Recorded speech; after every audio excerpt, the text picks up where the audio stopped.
Live from downtown Detroit, Local 4 News at 6 starts now.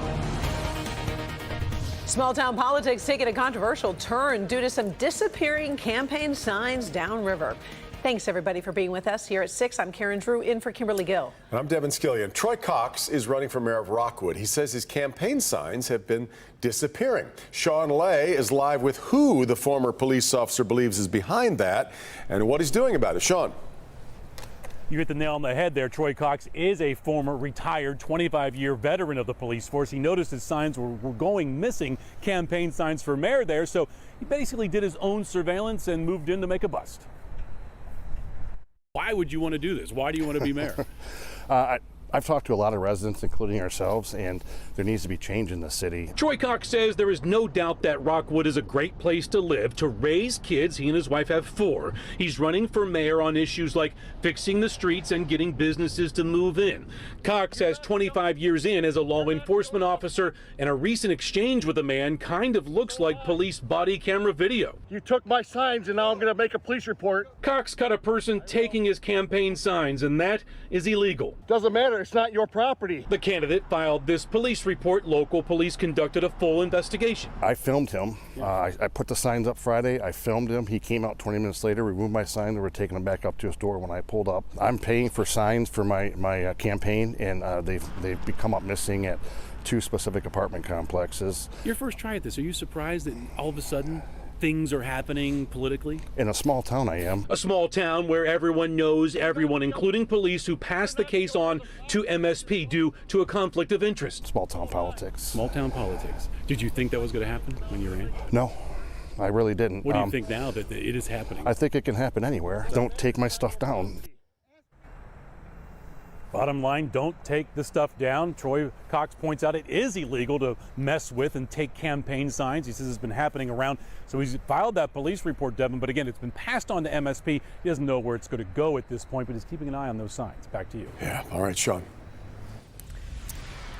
Now to the latest in the war between Israel and Hamas as Israel prepares for a possible ground assault on Gaza City. This morning, President Biden met with his security team at the White House to discuss next steps for the U.S. The president has warned Israel against occupying Gaza and has yet to accept an invitation to visit the area. The World Health Organization today warned of an imminent public health crisis in Gaza because the enclave is running out of water. The agency says there are an estimated 3,500 patients in 35 hospitals who are at most immediate risk. They're calling for unobstructed access for humanitarian aid into Gaza, something that has not been allowed. There's also an issue for people trying to exit Gaza to the south at the only crossing that does not connect to Israel. Egypt is so far refusing to open the town of Rafah for aid to get in for injured people to reach hospitals there. For many, Rafah is the only viable outlet for people to exit and also for supplies to enter Gaza. Now, many have called for a ceasefire to ease the humanitarian crisis and stop the bloodshed. Victor Williams spoke with members of Metro Detroit's Muslim and Jewish communities about what sort of action they're hoping to see from lawmakers. Victor? Yeah, that's right, Karen. We have been seeing supporters on both sides just really asking the elected American officials to step up in some shape, form, or fashion. It is frustrating, and we do call on the elected officials to take responsibility and reach out. In Dearborn Monday morning, several leaders in the Muslim community spoke out about the lack of support from American elected officials and what they say is starting to look like a one-sided case. The Palestinian life is no less valuable than the Israeli life or any other life. Their fear is the rhetoric and language being used is what's fueling hate against Palestinians and Muslims altogether. Just recently in Chicago, a 6-year-old was stabbed 22 times. We believe that the attack in Chicago against the family and the killing of a 6-year-old are a direct result of the rhetoric and the demonization of the Palestinians and the Palestinian cause. We at the Council on American-Islamic Relations sincerely ask our political officials, our corporate leaders, and our educators to not only just tone down the rhetoric, but if they're going to talk about innocent people being killed. It just can't be one side. Just an hour later, both Palestinians and members of the Jewish community were protesting outside of the McNamara Federal Building, demanding political leaders to call for a ceasefire in the war. The state of Israel claims to speak for Jewish people and Jewish safety, but we have to say no. No genocide in our name and no apartheid in our name. The hope from both sides is that some type of resolve can be found without bloodshed or genocide, period. Today in Gaza, family lines are ending. This is the definition of genocide. I cannot live with myself or my people if another people experience genocide in my name. Now, the group right outside of the McNamara Federal Building, they did try making their way inside to deliver a letter to Senator Gary Peters. They were able to make it into the lobby, but they didn't get any further than that. Victor Williams, Local 4. All right. Thank you, Victor. The annual national crime numbers collected by the FBI are out today, and as usual, it's a mixed bag. For the year 2022, overall violent crime decreased slightly from 2021. Homicides down about 6%. Rape decreased nearly 5.5%. One of the categories that saw an increase, though, auto thefts up 8.6%, with carjackings up by about 8%.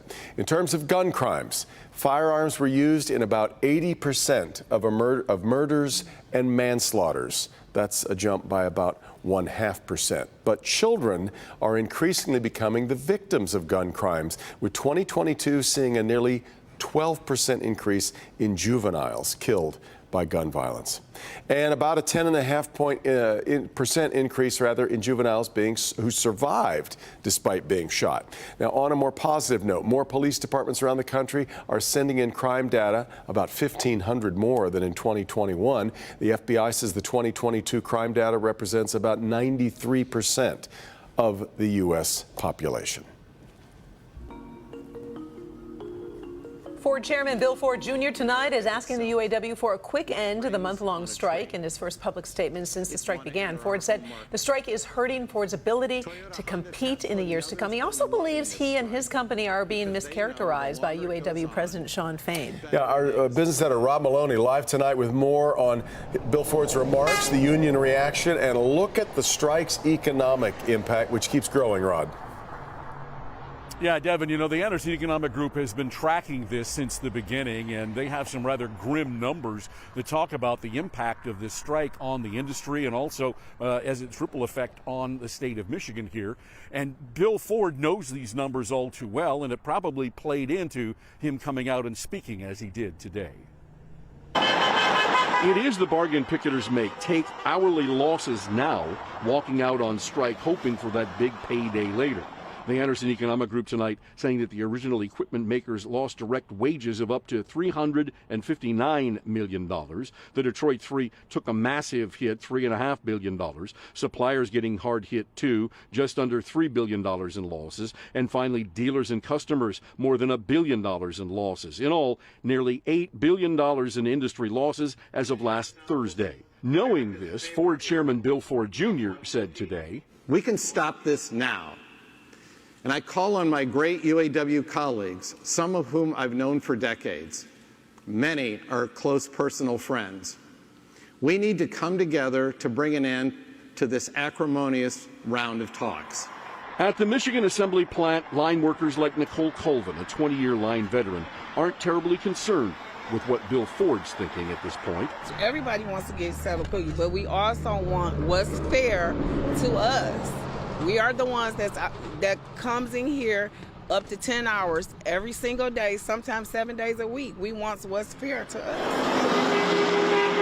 They're watching inflation eat away at their paychecks. And 3-year line veteran Mario Chandler says while he likes Bill Ford, I mean, I guess I get where he's coming from. You know, I say the same thing. I'm ready for it to be over, but it's also saying, like, you know, we fighting for what we gotta fight for. So if it takes this long, it takes this long.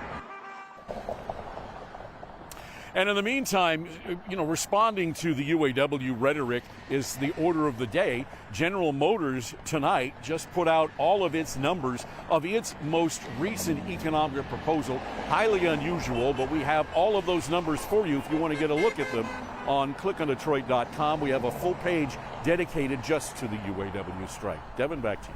I'll take it from you, Rod. I do know that you've obviously spent a lot of time with the workers on the picket line today. Did they have a chance to listen to Bill Ford's press conference? And if so, what are they saying? Well, this is the thing. Many of them were out here on the picket line and did not hear what Bill had to say. They weren't looking to find out what Bill had to say either. They didn't seem particularly concerned about it. In fact, we had to spend some time explaining what Bill had to say in order to get them to even comment. And at that, they were saying, you know what? We're out here because we need to be. All right. Thank you very much, Rod. We appreciate it. Meantime, workers at Detroit's 3 major casinos are preparing for a possible strike. If a new deal isn't reached by midnight tonight, we're told a walkout will happen at noon tomorrow. There are several unions representing nearly 4,000 workers at Detroit MGM, Grand, Hollywood Casino in Greektown, and Motor City Casino. Workers want higher wages, lower health costs, and improved 401k plans. Also, more input on the adoption of new technologies in casinos that could affect their job security. All right, starting off the work week, the school week, a little dreary. Pretty gray, exactly. Let's find out when that's going to change. Here's Kim. Well, it should change tomorrow. We'll get a little bit more in the way of sunshine tomorrow than what we had today. We're still seeing a couple of sprinkles show up on Exact Track 4D radar, but they're just that, just sprinkles. No light or even heavy rain expected tonight. 48 in Pontiac. Temperatures really lagging behind, well below normal. 49 in Mount Clemens, 53 downtown. It's 52 at Metro and 50 in both Howell and in Ann Arbor. Now, tomorrow we start out cold, 42 degrees. That's at the airport. Suburbs will be in the upper 30s. Then we climb to a high of 56 with a mix of clouds and some sun. So probably one of the best days of the week will be tomorrow, even though temperatures are below average tomorrow. They do go up Wednesday to 62 degrees, but then we bring in some rain on Thursday, and that rain will continue through at least the start of the weekend. We need to talk about that in a couple minutes.